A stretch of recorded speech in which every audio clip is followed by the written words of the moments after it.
Hi, I'm Eric, and I'm a social studies educator, historian, and host of this, the Everything is a Primary Source podcast. I'm also an avid collector of popular culture artifacts. I love what I find at thrift store outlets, garage sale leftovers, and what I spot just making my way around the built world. I enjoy sorting through boxes of free books and magazines, not to mention online collections like Internet Archive, and of course the Library of Congress. But you don't need to spend your time digging through bins or following online rabbit holes to get a look into the past. The movies and TV we watch, the books we read, and the games we play are all documents of the past. So is fashion, food, music, toys, even the roads we travel on and the places we live and work in. Everything is a primary source. This podcast is the result of exhibiting these kinds of artifacts in public, getting passersby to select an item they connect with, and then chatting with me to see what it says about the time, place, and people who made it. The conversation you are about to hear, therefore, is your history, my history, our history, through popular culture.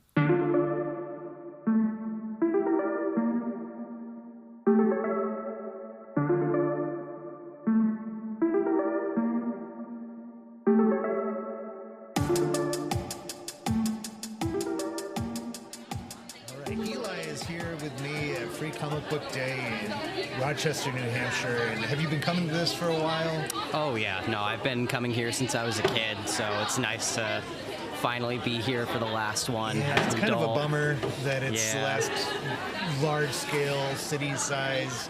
Yeah, I remember when my colleague first told me about it, the way he was describing it, I couldn't really understand it.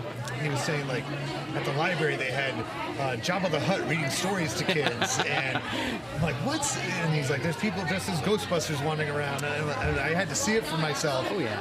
And the first time I ever went to it, probably about 8 or 9 years ago, I was hooked, and I just thought it was the coolest thing. And so it is kind of a bummer that they're not going to be doing it this scale in the future, but yeah, it's bittersweet to see it go. Well, I won't hold you up too long from experiencing the whole thing, but I could tell when you came over to the table, I said, here's a gentleman that wants to talk.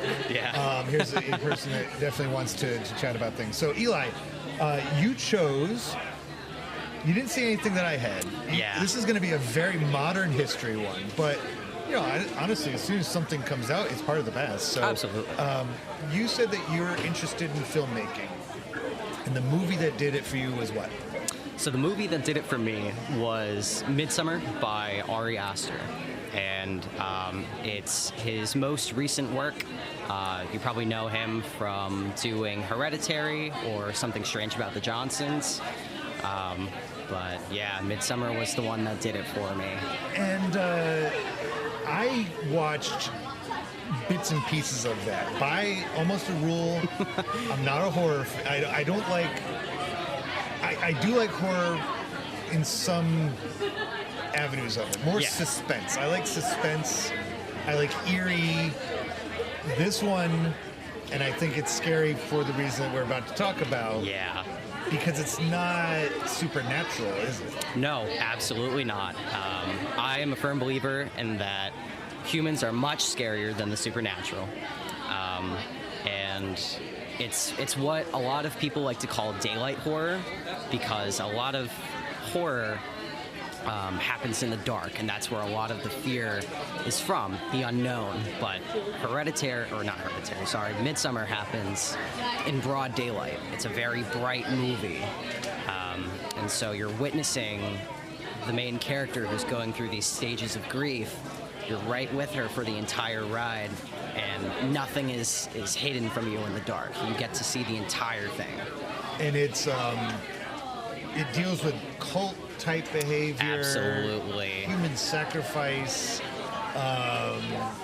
Just like, and you're not really sure what you're getting involved in exactly until things start to really go downhill. Yeah, you are strapped in for the ride from the get-go, and so there's a lot of themes of being indoctrinated into a cult with it. There's another thing that I mentioned too is grief. That's really what most of it was about. Hereditary by Ari Aster was about family and the connections of the importance of family. Yeah. Whereas Hereditary is more, or keep saying Hereditary, Midsommar. Maybe we should talk about that instead. Midsommar is definitely going through grief and the loss of family and the vulnerability that comes with it, and the ideas of found family and cults. So I don't know how it's a conglomeration. I don't know if you realize how perfect this is, because here's Frankenstein and the Bride of Frankenstein. It's Frankenstein's monster, and the bride, and then the Invisible Man is not far. Because horror as a genre Absolutely. has been through lots of different, and there's always exceptions to the rule in any time period. Oh, yeah. I mean, because since Midsommar, there's been at least 2 Scream movies that have come out. Yeah. You know, so the slasher's still there. Your monster movies are still there. Yeah, they're gonna be there. But when, as like a general thing, the 30s saw a lot of what we would consider the monster movies. Yes. Frankenstein, Dracula, The Mummy, things like that, because that was scary to audiences then. Exactly. As we move up in time, you know, what scared people in the 60s, Psycho, kind of along the same lines of like nothing supernatural going on. Right. It's just that weird guy that lives in that building over there. Nobody, you know, it's more psychological type stuff. It's the birth of the slasher, yeah. Yeah. And then it goes into your 80s campy movies of... Which those are the ones that they're not scary to me. They're just annoying to me. I don't get. I'm like, I can't watch almost 2 hours of this. But Midsommar, what does that say?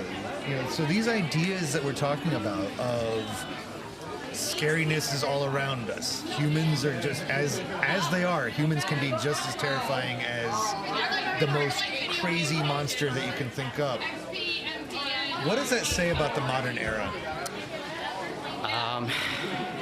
That's a great question. I feel that it's reflective of society not really being trusting of other people, with how widespread and accessible news is. It makes people very fearful of their neighbor. And so with elements of both humans being terrifying and the supernatural being terrifying, it's looking for the next thrill, and that being the unexplainable, being the supernatural, and also the fear of just the friendly guy next door being not who you think they are. And that also is pretty terrifying.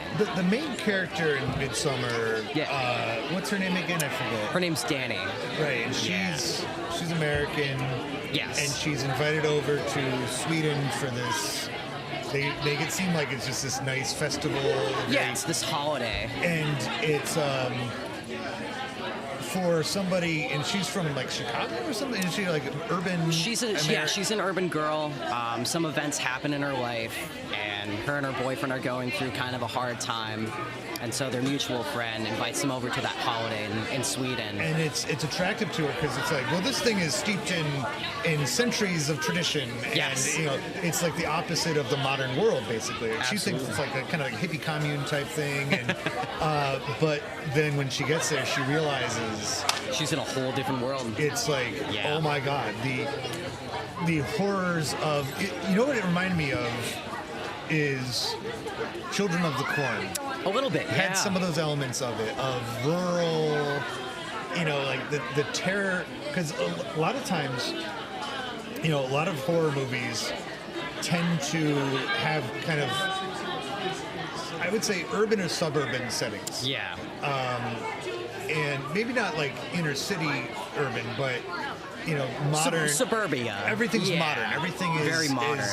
You know, and it's like our modernity is attacking us. But when you set it in rural areas, you usually don't make that association, and so that's flipping the. Everything is traditional. Yeah. Everything is slower paced. Everything is natural. And Exactly. then when you insert into that sacrificial murder, and you know, people doing awful things to each other, and like it totally, it's like, is anywhere safe. Exactly. You It want makes you that think. character? Doesn't she? You're like, I want her to get on the next airplane to go right back into Exactly. inner city America because it's actually better there. And once you get to that point, it's like the frog in the pot analogy, where they slowly turn up the temperature. Too late. And it's too late once you Yeah. realize. Yeah. So, do you think that this style of horror is going to be here to stay for a little while? That it's still a pretty accurate depiction of life in the modern era? I feel like it's gonna hang on for a little bit longer, maybe the next few years, but for the most part, a lot of the daylight horror, as I like to call it, or Modern folk is going to be here for a little bit longer, and it'll move on to something else. Phases come and go. If you were to make a prediction, what do you think might be the next phase? Something we've visited before, or something brand new?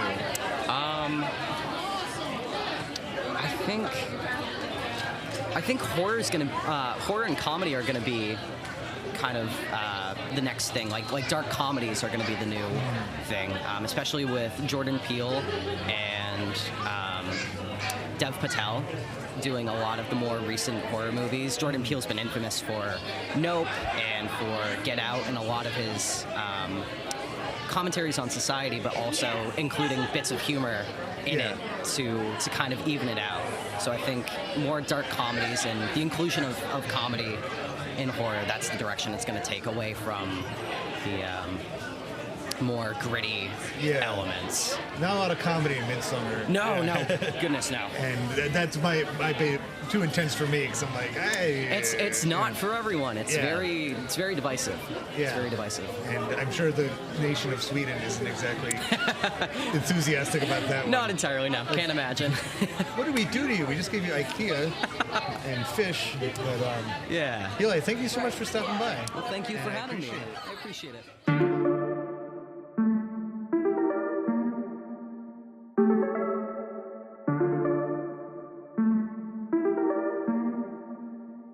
Popular culture, by definition, connects and unites us, and proves that people of different backgrounds, in fact, have a lot in common with one another. I hope you enjoyed this conversation, at least in part, for that reason.